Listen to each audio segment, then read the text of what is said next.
नमस्कार बच्चों। तो इंस्पायर एकेडमी के इस डिजिटल प्लेटफॉर्म पे फिर से आपका स्वागत है। ठीक है। तो एडवांस क्वांटम मैकेनिक्स अपन पढ़ रहे थे और एडवांस क्वांटम मैकेनिक्स के लास्ट लेक्चर में अपन ने लेबोरेटरी फ्रेम और सेंटर ऑफ मास फ्रेम के बारे में डिस्कशन किया था। अपन ने लास्ट क्लास में position of centre of mass calculate किया था। थोड़ा सा मैं एब्रीविएट कर देता हूं क्लास को। ठीक है। तो आरसीएम वेक्टर बराबर लास्ट क्लास में आपने पढ़ा था m1 v1 vector plus m2 v2 vector. Sorry, अपन आरसीएम कैलकुलेट कर रहे हैं। तो m1 r1 vector plus m2 r2 vector upon m1 plus m2 लिखा हुआ था। ठीक है। यहां पे अगर इसको डिफरेंशिएट कर देते हैं बच्चों तो सेंटर ऑफ मास की वेलोसिटी डिफाइन हो जाती है। यहां पे अपन लिखेंगे वीसीएम वेक्टर और यहां पे आपने लिख दिया m1 v1 vector plus m2 v2 vector. वो इस जरूर चेक कर लीजिएगा सर प्रॉपर है या नहीं है। m1 प्लस m2 ये दो चीजें आपने लिख ली थी। कल आपने ट्रांसफॉर्मेशन इक्वेशन भी डिफाइन की थी और आपने पाया था बच्चों कि वीसी वेक्टर बराबर यहाँ पे वीएल वेक्टर माइनस यहाँ पे वीसीएम वेक्टर आपने लिखा था। ठीक है। इसमें भी आपको कोई दिक्कत नहीं होनी चाहिए। ठीक है। इसी प्रकार से आपने चीजों को लिखा था। तो अब अपन आगे बढ़ते हैं। अपन ने स्केटरिंग के बारे में बात की थी। तो पहले अपन ने लेबोरेटरी फ्रेम में स्केटरिंग देखी थी। देन अपन ने सेंटर ऑफ मास फ्रेम में स्केटरिंग को डील किया था। ठीक है बच्चों। तो यहां पे ठीक है। अब यहां पे अपन देखते हैं स्केटरिंग जो सेंटर ऑफ मास फ्रेम में मैंने आपको बताई थी। यहां पे ये आपकी बॉडी हो गई जिसका मास m1 है। ये सेकंड बॉडी थी आपकी। ठीक है। इसका मास m2 है। यहां का इनका सेंट्रो मास था और ये यहां पे v1c वेक्टर से मोशन कर रही है और ये v2c वेक्टर से दोनों सेंट्रो मास की तरफ ट्रेवल कर रही हैं। और जब ये कोलाइड करेंगे, जब ये आपस में टकराएंगे, स्केटरिंग होगी बच्चों यहां पे, तो जाहिर सी बात है इस प्रकार से ये मोशन करने लग जाएंगे। This direction is theta C and this direction is also theta C. ये आपका m1 मास का पार्टिकल था जो v1c डैश और ये आपका v2c डैश से इस डायरेक्शन में और ये इस डायरेक्शन में मोशन करेगा। थीटा सी एंगल पे यहाँ पे क्या हो गई है, स्केटरिंग हो गई है। ये अपन ने बता दिया था बच्चों। और लेफ्ट फ्रेम और सेंटर ऑफ मास के फ्रेम में अपन ने बिफोर कोलिजन इनकी वेलोसिटी ट्रांसफॉर्मेशन इक्वेशन लिख दिए थे। आपने लिखा था बच्चों v1c का वैल्यू कैलकुलेट कर लिया था और आपने पाया था कि v2 m2 v1l m1 plus m2 और यहां से v2c वेक्टर की बात करते हैं बच्चों। तो आई थिंक यहां पे माइनस का VCM लिखा गया था और माइनस के VCM की जो वैल्यू थी ये आपने लिखी थी बच्चों m1 v1l upon m1 plus m2।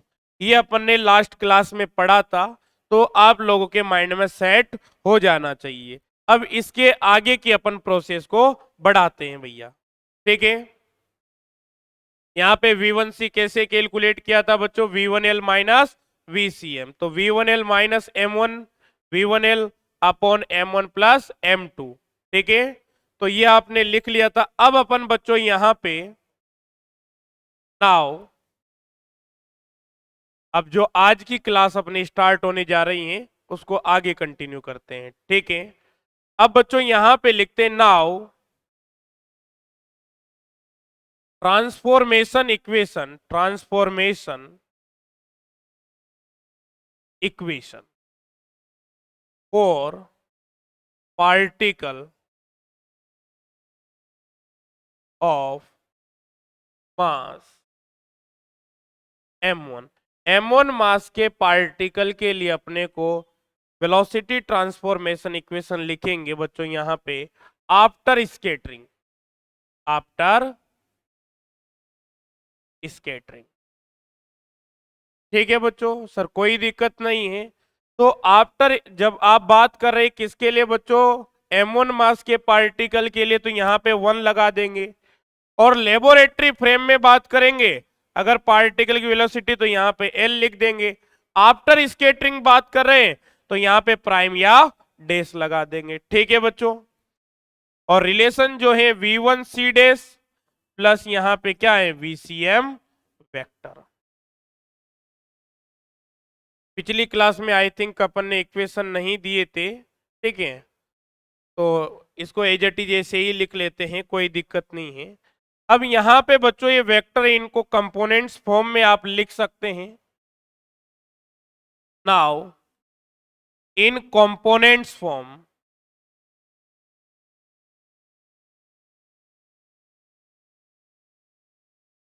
Components form के लिए बात करते हैं बच्चों, तो यहां पे v1l x dash I cap, इसका अपन ने x कंपोनेंट ले लिया। तो x कंपोनेंट को रिप्रेजेंट करने के लिए यहां पे सब स्क्रिप्ट में क्या लगा दिया, x लगा दिया सर। बात करते हैं बच्चों यहां पे v1l y, और यहां पे डैश लगा दिया सर। डैश क्यों लगा रहे हैं, आफ्टर स्केटरिंग बात कर रहे हैं इसलिए अपन यहां पे डैश का यूज कर रहे हैं। यहां पे आपने जे कैप लिख दिया, ठीक है। अब यहां पे इसी प्रकार से सेंट्रोमास फ्रेम में जो आपके फर्स्ट पार्टिकल की वेलोसिटी है, इसके भी क्या कर देंगे, कंपोनेंट ब्रेक कर देंगे। तो यहां पे v1c x डैश आई के प्लस v1c y डैश जे कैप आ जाता है बच्चों। और यहां पे जो सेंटर ऑफ मास है बच्चों, इसकी वेलोसिटी को भी क्या कर देते, कंपोनेंट्स में ब्रेक कर देते हैं, ठीक है। और एक बात आप जानते हैं बच्चों कि जो वेलोसिटी ऑफ सेंटर ऑफ मास आपने लेफ्ट फ्रेम में डिफाइन की है, इसकी जो डायरेक्शन है, अगर आप डायग्राम को ध्यान से देखते हैं तो कौन सी डायरेक्शन में है, एक्स डायरेक्शन में है केवल। फिर भी एक बार के लिए लिख देते हैं एक्स कैप आई के plus B C M Y J cap, क्योंकि याद कीजिए बच्चों इस प्रकार से ये आपका m1 मास का पार्टिकल था और इस प्रकार से m2 मास का पार्टिकल था।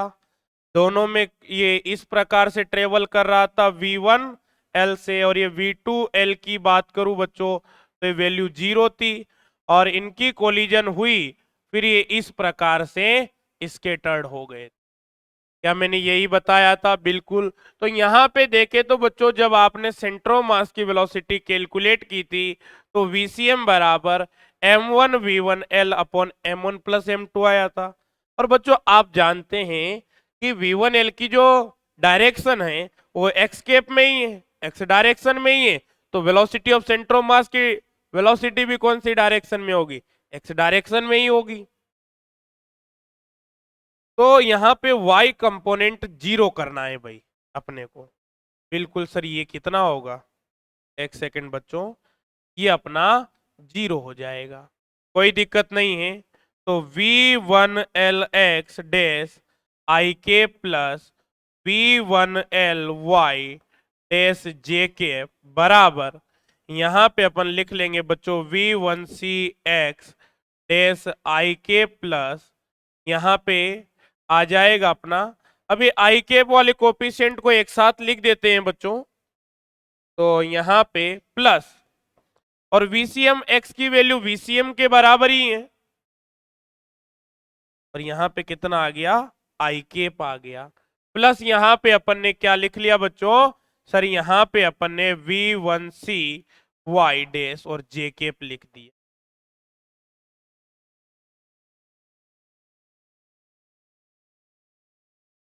कोई दिक्कत वाली बात नहीं है। अब बच्चों यहां पे देखते हैं अपन इनमें क्या कर लेते हैं, कंपैरिजन करते हैं फ्रॉम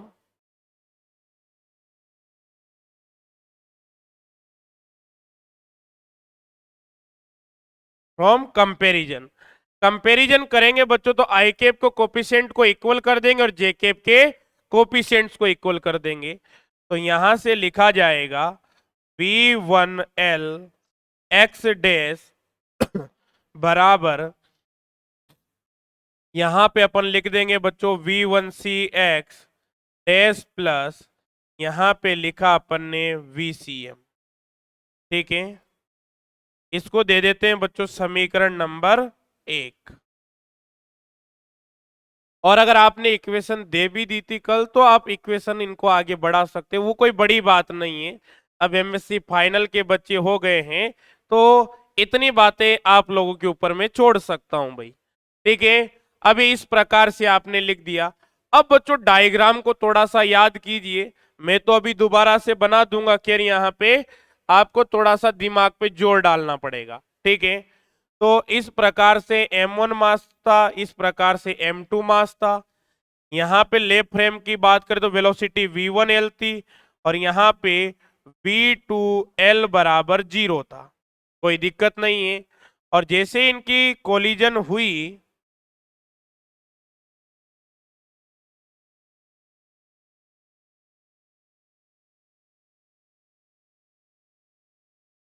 तो यहाँ पे ये एंगल जो है थीटा 1L लिखा था आपने और ये थीटा 2L लिखा था सर, बिल्कुल। अब बच्चों आफ्टर स्केटरिंग की बात करेंगे तो यहां पे वेलोसिटी की बात करें सर ये V1L डैश है और इसकी वेलोसिटी की बात करें तो ये V2L डैश है। तो कंपोनेंट्स आपको ब्रेक करने होंगे तो यहां पे कंपोनेंट्स ब्रेक कर देते हैं। ठीक है, तो यहां पे आ जाएगा बच्चों V1L डैश, यहां पे cos थीटा 1L। आप जो आपका डायग्राम बना हुआ है बच्चों उसमें इस प्रकार से कंपोनेंट्स ब्रेक कर देंगे और एक कंपोनेंट इधर आ जाएगा बच्चों, यहाँ पे V1L डैश और यहाँ पे कितना आ जाता है साइन थीटा 1L। ठीक है, इस प्रकार से तोड़ देंगे बच्चों, केवल वन के लिए ही कर रहे हैं अपन बात ट्रांसफॉर्मेशन इक्वेशन की, फिर उसी को अपन क्या कर देंगे जनरलाइज कर देंगे, तो इसके कंपोनेंट्स तोड़ने की आवश्यकता नहीं है। और बच्चों आप लोगों ने, मैं केवल यहां पे समझने के लिए बता रहा हूं, आप लोगों ने सेंट्रोमास फ्रेम की भी बात की थी। आप कहेंगे सर बिल्कुल की थी, और सेंट्रोमास फ्रेम में इस प्रकार से V1C डिफाइन था और इस प्रकार से V2C डिफाइन था, कोई दिक्कत नहीं है। और इन इधर ये कोलाइड करने के बाद जब इनकी स्केटरिंग होगी बच्चों, तो स्केटरिंग के बाद ये अपनी इनिशियल डायरेक्शन से इस प्रकार से थीटा सी, तो ये थीटा सी एंगल पे और ये भी थीटा सी एंगल पे इस प्रकार से स्केटर्ड हो जाते हैं। बच्चों यहां पे जो M1 मास है ये कितनी वेलोसिटी से जाएगा, आप लोगों को लिखवाया हुआ है V1C डैश। ठीक है, इसी के अपने को कंपोनेंट्स ब्रेक करने हैं। तो आइए कंपोनेंट्स इस एक्स डायरेक्शन में कंपोनेंट जो आएगा ये V1C डैश और यहाँ पे कितना आ जाता है cos थीटा सी आ जाता है, और यहाँ पे एक कंपोनेंट आ जाएगा बच्चों इस डायरेक्शन में, उसकी अपन बात करते हैं। तो यहाँ पे V1 सी डैश और यहाँ पे आ जाएगा साइन थीटा सी। देखिए इनका मैं यूज करूंगा बच्चों, तो ये डायग्राम एक बार आप साइड में बना रहने दीजिए, अपन यहाँ पे नोट करते हैं। तो बच्चों यहां से V1LX डैश की बात करें तो V1L डैश तो ये रहा, x कंपोनेंट की बात करें तो कितना आ जाएगा V1L dash cos theta 1L। ठीक है, तो यहां पे लिखेंगे देन V1L डैश और यहां पे लिखेंगे cos थीटा 1L बराबर, यहां पे बच्चों V1C डैश के x कंपोनेंट की बात करेंगे, ये रहा V1C डैश, इसका x कंपोनेंट ये रहा, तो यहां पे लिखेंगे V1C डैश और यहाँ पे लिखेंगे बच्चों कॉस थीटा सी, और प्लस यहाँ पे VCM लिख दिया जाए। समीकरण नंबर आ जाता है बच्चों ये 2। नाउ यहाँ पे बच्चों आपको अभी और बात करनी है। सर अब किसके बारे में बात करनी है? जेकेब के कोफिशिएंट को कंपेयर करना है। नाउ यहाँ पे नाउ द कोफिशिएंट्स ऑफ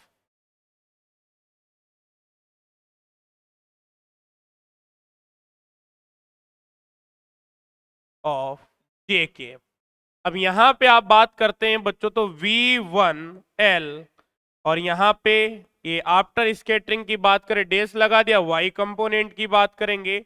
और इधर जब अपन बात करेंगे बच्चों तो सेंट्रो मास की वेलोसिटी तो ओनली एक्स डायरेक्शन में है, तो फर्स्ट पार्टिकल का सेंट्रो मास फ्रेम में Y डायरेक्शन में जो आफ्टर स्कैटरिंग वेलोसिटी वो कितना है?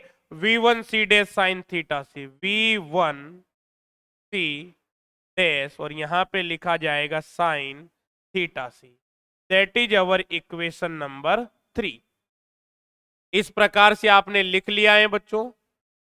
एक सेकेंड, यहां पे कंपोनेंट इसका भी तो ब्रेक हुआ है। वाई तोड़े, एक बार के लिए तो वाई लिखना है।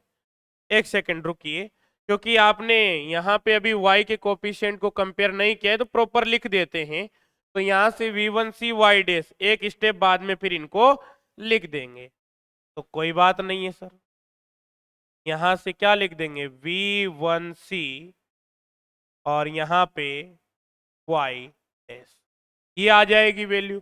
और यहां पे लिख देंगे V1L डैश, यहां पे साइन थीटा 1L बराबर बच्चों यहां पे आ जाएगा V1C डैश, और यहां पे sine theta c. That is our equation number 3।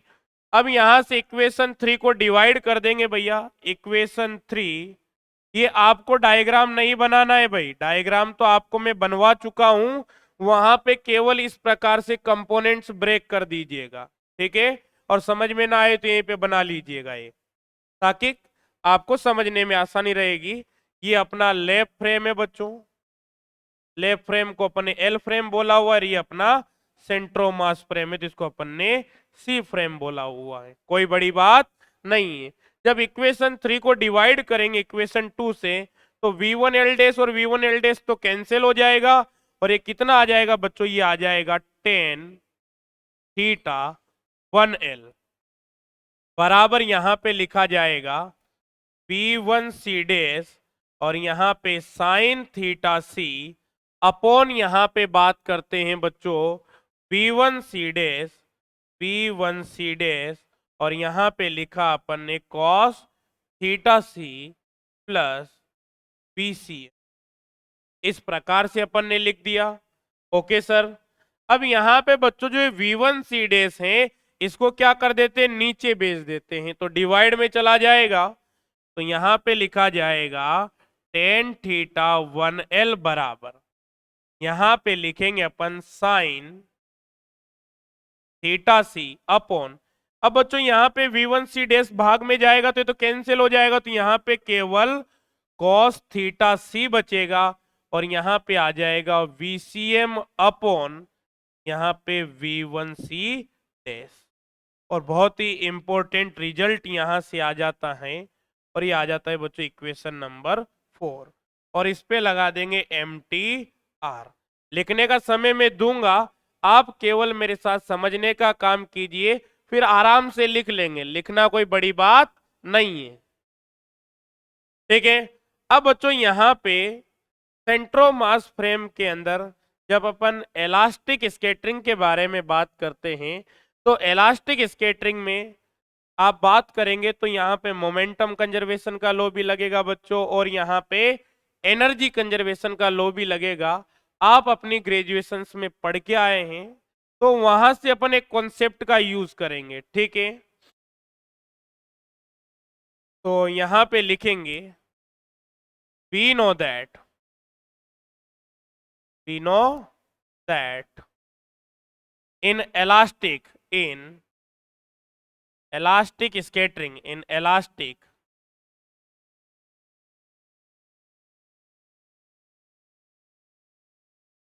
in elastic scattering in center of mass frame, center of mass frame,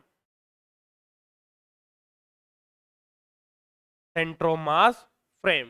अब सेंट्रोमास फ्रेम में बच्चों इलास्टिक स्कैटरिंग जब देखी जाती है तो आफ्टर स्कैटरिंग जो वेलोसिटी होती है किसी भी पार्टिकल की वो बिफोर स्कैटरिंग पार्टिकल की वेलोसिटी के बराबर होती है। सर आप क्या ऐसा कहना चाहते हैं कि जो v1 c डैश का मैग्नीट्यूड होता है बच्चों वो बराबर होगा v1 c के, जो v2 c डैश है इसका जो मैग्नीट्यूड होता है बच्चों बराबर होगा v2 c के। यहाँ पे इसको कैलकुलेशन करने का प्रॉपर तरीका है, यहाँ पे आप साइड में लिख सकते हैं by using momentum and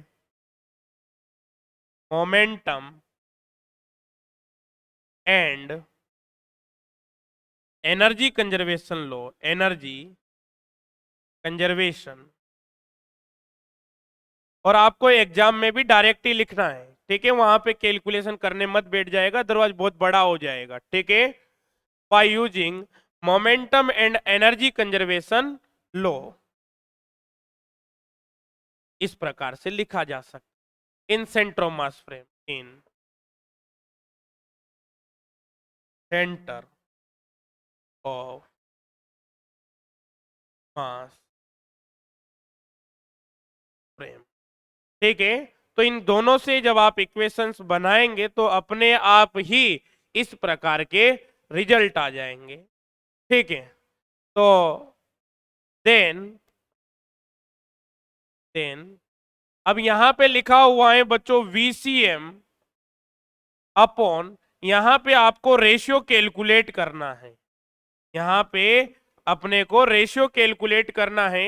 अब VCM की वैल्यू अगर आप ध्यान से देखते हैं बच्चों तो M1 V1L upon M1 plus M2 है, और इसकी वैल्यू किसके बराबर हो जाएगी V1C के बराबर हो जाएगी। तो यहां पे लिखा जाएगा, यहां पे M1 V1L upon M1 plus M2।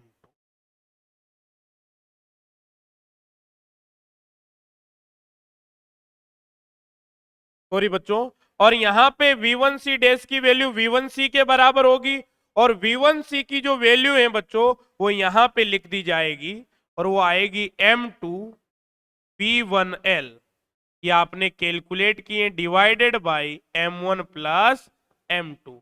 कल की क्लास में कैलकुलेट करवा दी थी, अभी भी ऊपर लिखवाई हुई है। तो इसकी जो वैल्यू आ जाती है बच्चों वो VCM अपॉन V1C डैश बराबर यहां से लिख दिया जाता है M1 अपॉन M2, और इसको गामा के बराबर मान लिया जाता है।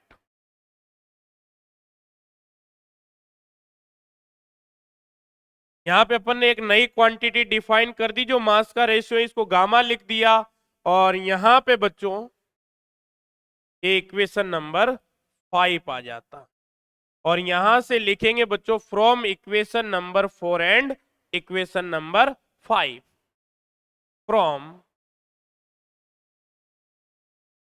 Equation number 4 and equation number 5। यहां से बच्चों tan theta 1L, tan theta 1L बराबर यहां से लिखा जाएगा sine theta C upon cos theta C plus gamma.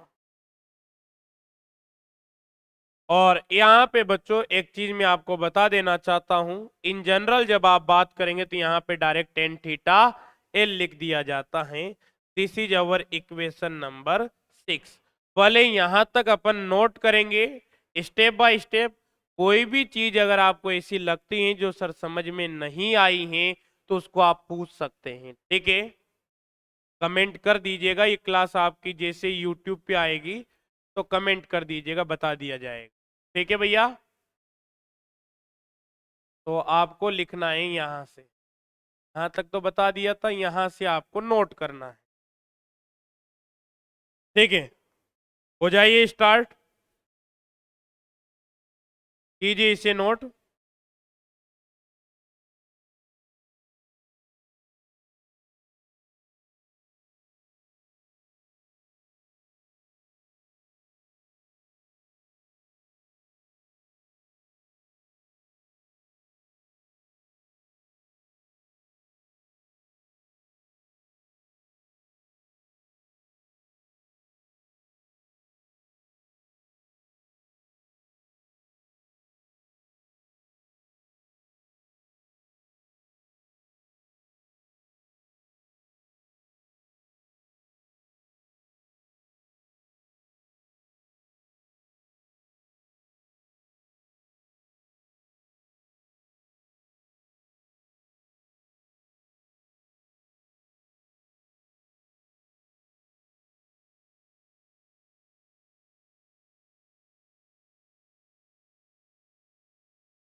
कर लीजिए भाई नोट।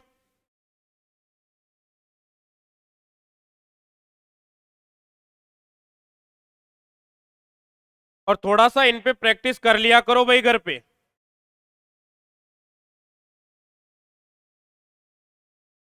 ठीक है, प्रैक्टिस बहुत ज्यादा जरूरी है।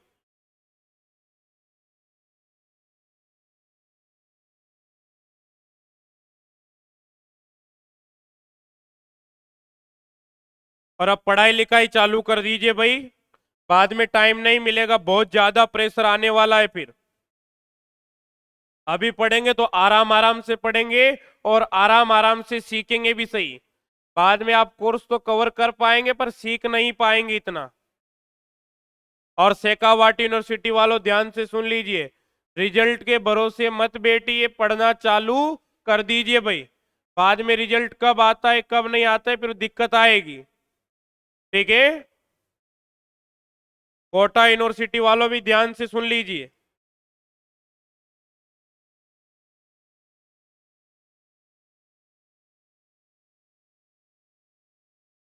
कर लीजिए भाई नोट,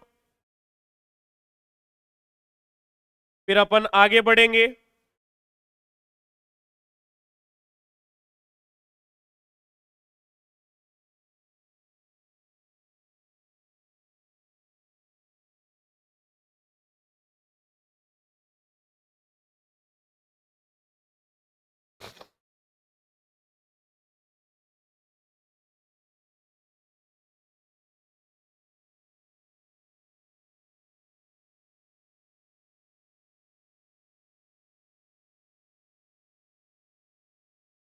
लिख लीजिए भाई।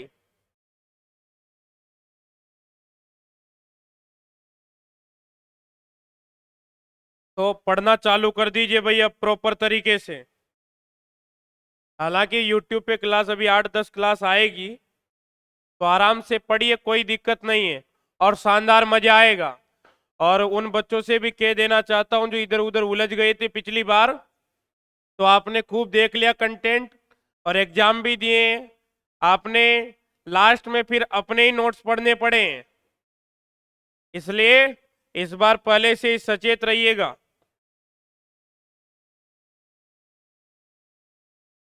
5 साल वाला सोल्ड पेपर सिस्टम नहीं चलता है भाई एमएससी में। एमएससी नॉलेज के लिए की जाती है और आप में नॉलेज होनी चाहिए और नॉलेज भी प्रामाणिक होनी चाहिए। पिछले साल बच्चे आए थे मेरे से मिलने जो इधर उधर उलझ गए थे, तो उनके नोट्स दिखाए उन्होंने, तो फिर मैंने बुक से उनको बताया कि बेटा कितना गलत पढ़ा रखा है। तो सही पढ़ाना भी बहुत ज्यादा इंपॉर्टेंट होता है।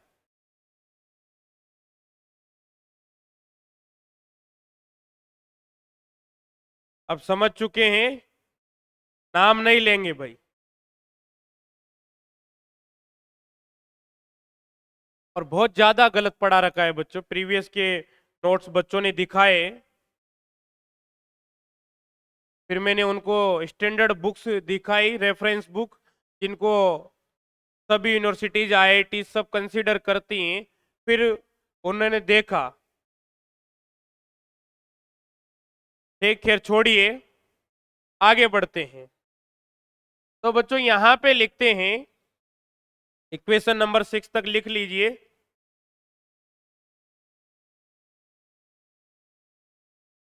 अब यहां पे लिख के इक्वेशन नंबर 6,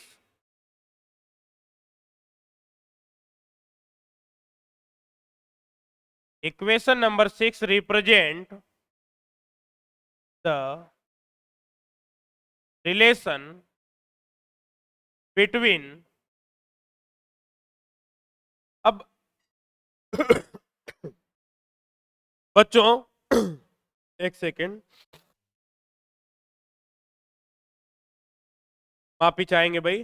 ठीक है, तो बच्चों यहां पे अगर आप इक्वेशन नंबर को 6 देखें तो थीटा वन क्या है सर? यहाँ पे थीटा वन एल जो है लेफ्ट फ्रेम में फर्स्ट पार्टिकल का स्केटरिंग एंगल है। यहाँ पे थीटा सी की बात करें तो आप कहेंगे सर इस सेंट्रोमास फ्रेम में स्केटरिंग एंगल है। तो यहाँ पे जो इक्वेशन नंबर 6 है वो लेफ्ट फ्रेम में स्केटरिंग एंगल और सेंट्रोमास फ्रेम में स्केटरिंग एंगल के बिटवीन रिलेशन डिफाइन कर रहा है। ठीक है, तो यहां पे लिख देंगे equation 6 represent the relation the between the scattering angle, scattering angle in laboratory frame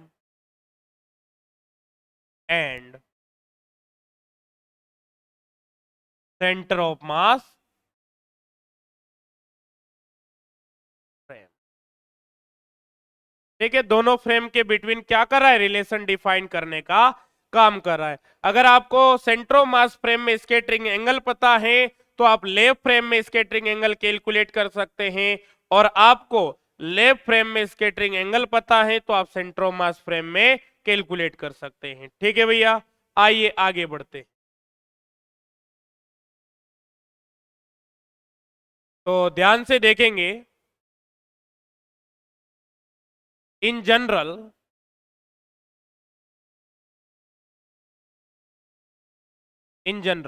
तो यहां पे क्या लिखा जा सकता है? टेन थीटा एल बराबर, भाई आपने जनरलाइज बात कर ली, अभी वन के लिए बात की थी तो अब जनरलाइज बात कर ली, तो इसको लिखा जाता है साइन थीटा सी अपॉन, यहां पे आ जाएगा बच्चों cos theta c plus gamma.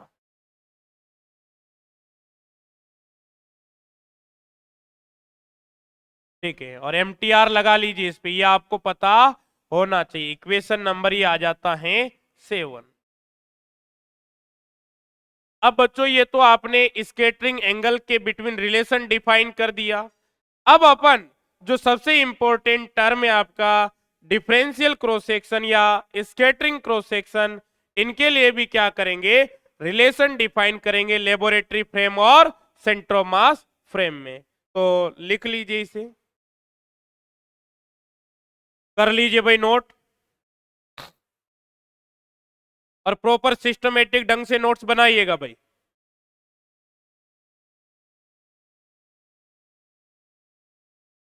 ठीक है, अब हेडिंग डालिए,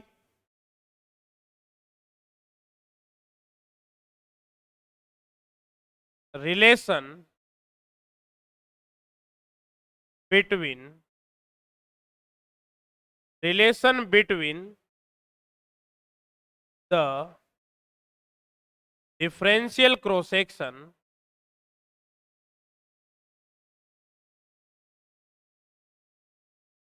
differential cross section in centre of mass frame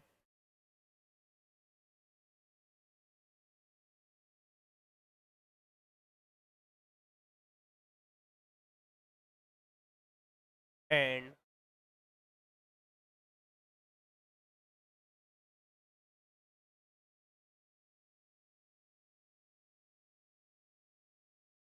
laboratory frame. ठीक है बच्चों, तो सेंट्रो मास फ्रेम और लेबोरेटरी फ्रेम के बिटवीन रिलेशन डिफाइन करेंगे और यहाँ पे अपन डिफरेंशियल क्रॉस सेक्शन की बात करेंगे। बहुत ही बढ़िया टॉपिक है बच्चों। एक चीज मैं आपको बताना चाहता हूं कि जब मैंने आपको स्केटरिंग पढ़ाई तो मैंने आपसे कहा था कि यहाँ पे ये आपका क्या है, टारगेट है, इफेक्टिव एरिया ऑफ इंटरेक्शन है, और इस पे जब आप नंबर ऑफ पार्टिकल जो हैं इंसिडेंट कराएंगे, तो जब आप यहाँ पे पार्टिकल इंसिडेंट कराएंगे तो पार्टिकल यहाँ से इस प्रकार से स्केटर्ड हो जाएगा। और यहाँ पे आपने क्या लगा रखा था बच्चों, डिटेक्टर लगाया हुआ था, और यहाँ पे डिटेक्टर जो है कुछ इस प्रकार से सॉलिड एंगल बना रहा था भाई। ठीक है भाई, तो यहाँ पे ये डी ओमेगा सॉलिड एंगल था बच्चों। ठीक है, और ये जो डायरेक्शन थी, मतलब जिस एंगल पे आपका पार्टिकल स्केटर्ड हुआ था उसको आपने थीटा बोला था। ठीक है, अब बच्चों इसी बात को अपन लेफ्ट फ्रेम में एनालाइज करते हैं और इसी बात को अपन सेंटर ऑफ मास फ्रेम में एनालाइज करते हैं। बट एक बात तो कंफर्म है कि सर किसी भी फ्रेम से आप एनालिसिस कीजिए, इस डिटेक्टर के द्वारा डिटेक्ट होने वाले पार्टिकल के नंबर तो सेम ही होंगे भाई। एक्सपेरिमेंटली आप देखेंगे तो यहाँ पे जो नंबर आएंगे, जितने पार्टिकल यहाँ डिटेक्टर पे आएंगे, वही तो नंबर ऑफ स्केटर्ड पार्टिकल होंगे।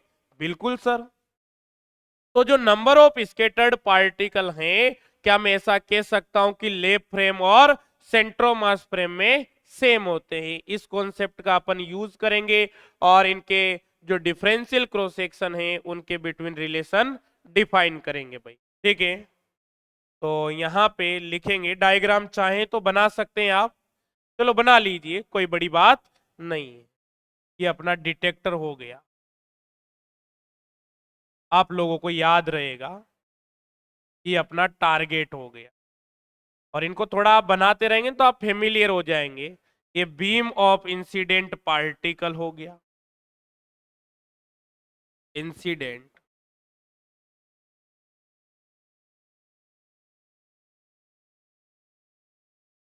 और बच्चों थोड़ी सी एडवांस थ्योरी है तो थोड़ा सा आपको शुरुआत में अनफेमिलियर फील होगा, बट मैंने पहले ही दिन आपको बता दिया था कि मजा आएगा आपको पढ़ने में। ठीक है, बस 2-4 दिन आप मेरे साथ चलिए। ठीक है बच्चों, अब यहां पे अपन क्या करते हैं, ऑब्जर्वेशन करते हैं। तो it is clear from observation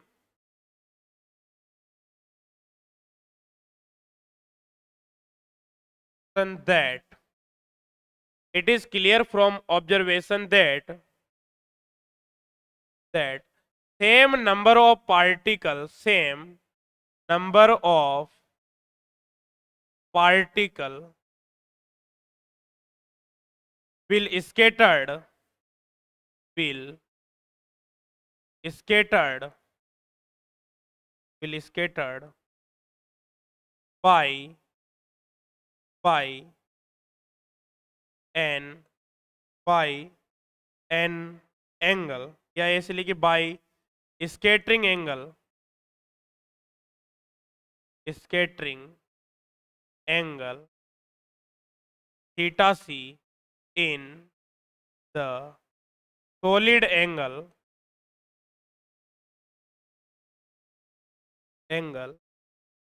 d omega c in centromass frame, in centromass frame and go into, और उतने ही जो नंबर ऑफ पार्टिकल हैं वो लेफ्ट फ्रेम में डिटेक्ट होंगे, and go the same number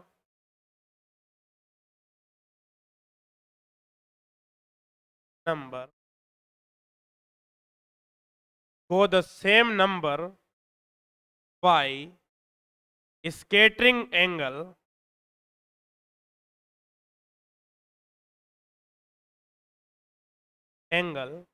theta L in the solid angle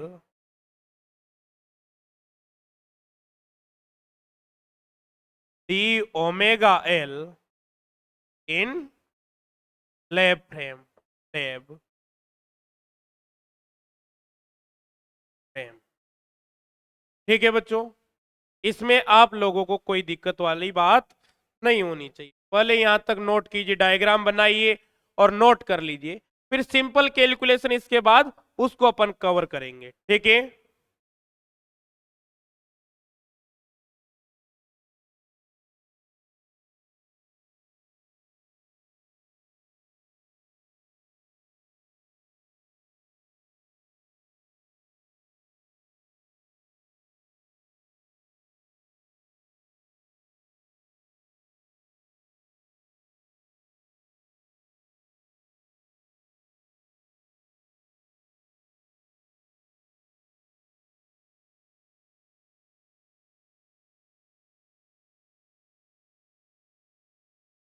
लिख लीजिए भाई।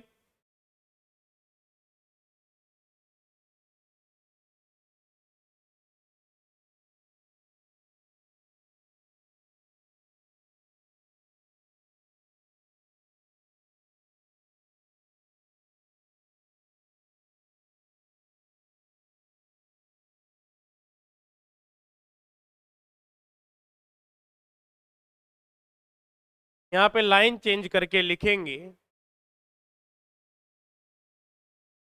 if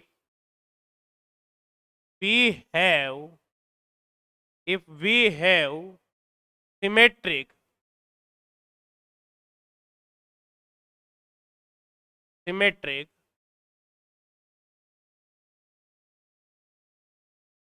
scattering, then अगर बच्चों जो आपकी स्केटरिंग है वो सिमेट्रिक है, इसका मतलब है वो जो आपका स्केटरिंग क्रॉस सेक्शन है या अपना डिफरेंशियल क्रॉस सेक्शन है वो फाई पे डिपेंड ही नहीं करेगा। जो सिग्मा थीटा कोमा फाई है उसको डायरेक्ट आप क्या लिखेंगे, सिग्मा थीटा लिखेंगे। ठीक है, देन डिफरेंशियल क्रॉस सेक्शन,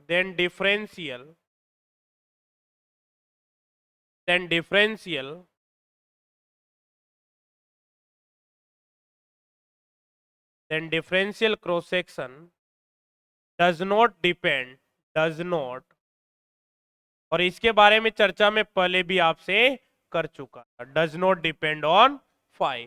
ठीक है बच्चों, तो यहां पे देन अब लिखेंगे number of scattered particle, number of scattered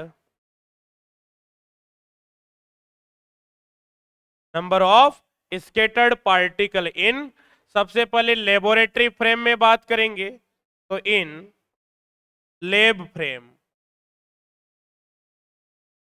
ठीक है, तो लेब फ्रेम में जब अपन बात करेंगे बच्चों तो यहां पे लिखा जाएगा सिग्मा। अब केवल किस पे डिपेंड करेगा, यहां पे एल पे डिपेंड करे, सिग्मा एल लिखेंगे और यहां पे स्कैटरिंग एंगल कितना होगा, थीटा एल हो जाएगा। और यहां पे लिख दिया जाएगा बच्चों साइन थीटा एल और यहां पे डी थीटा एल। भाई मैंने आपको बताया था कि जो टोटल स्कैटरिंग क्रॉस सेक्शन आप लिखते हैं उसी से क्या दिए जाते हैं, आपके नंबर ऑफ स्कैटर्ड पार्टिकल दिए जाते हैं।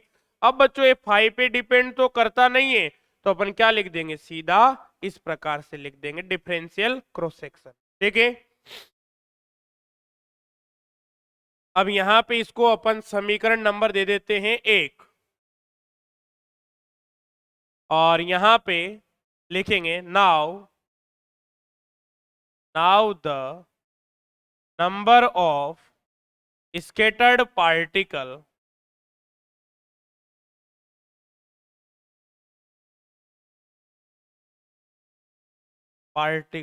in center of mass frame,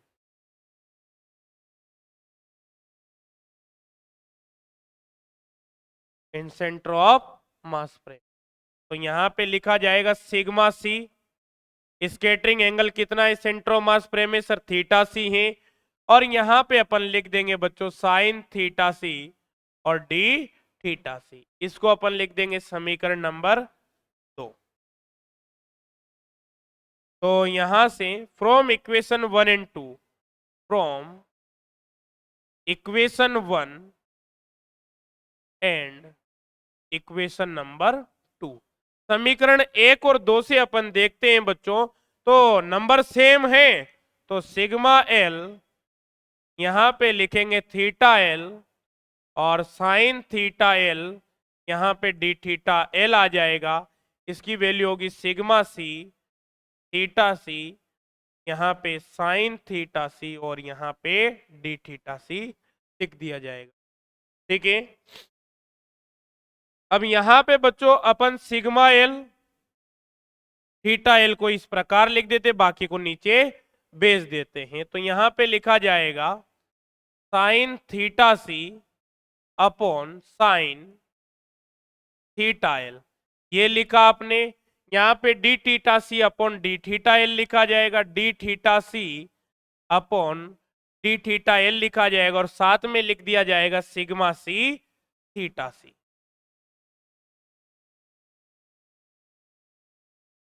ठीक है बच्चों, तो ये अब यहाँ पे अपने को साइन थीटा सी की वैल्यू रखनी है, और टेन थीटा एल की वैल्यू रखेंगे। इनकी वैल्यूज पुटअप करेंगे बच्चों अपन, और इसको कैलकुलेट करेंगे, D theta C upon D theta L calculate करेंगे। तो ये कैलकुलेशन का काम आज हो नहीं पाएगा, बीच में अधूरा रह जाएगा, तो इसे अपन करेंगे कल। ठीक है, और इसको आप इक्वेशन नंबर दे देंगे बच्चों 3। इक्वेशन नंबर 3 अपन ने कैलकुलेट कर लिया। ये अपना डिफरेंशियल क्रॉस सेक्शन है बच्चों लेबोरेटरी फ्रेम में, ये अपना डिफरेंशियल क्रॉस सेक्शन है सेंट्रोमास फ्रेम में। दोनों के बिटवीन रिलेशन अपन ने डिफाइन कर दिया है। अब इसकी फाइनल वैल्यू सिंप्लीफाई करके लिख देंगे। अब बताओ कहां टप है, इतना आसान बना दिया। क्वांटम की एडवांस थ्योरी है, पर बिल्कुल बेसिक से एकदम इजी बना देंगे सिंप्लीफाइड। ठीक है, अब निश्चिंत रहिए।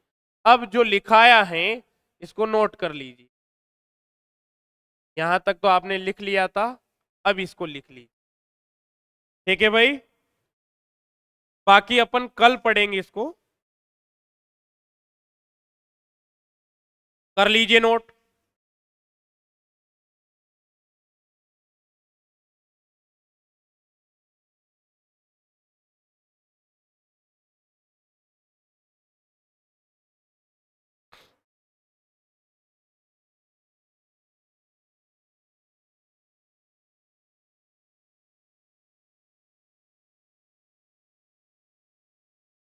देखिए इक्वेशन नंबर 3 तक लिख लीजिए।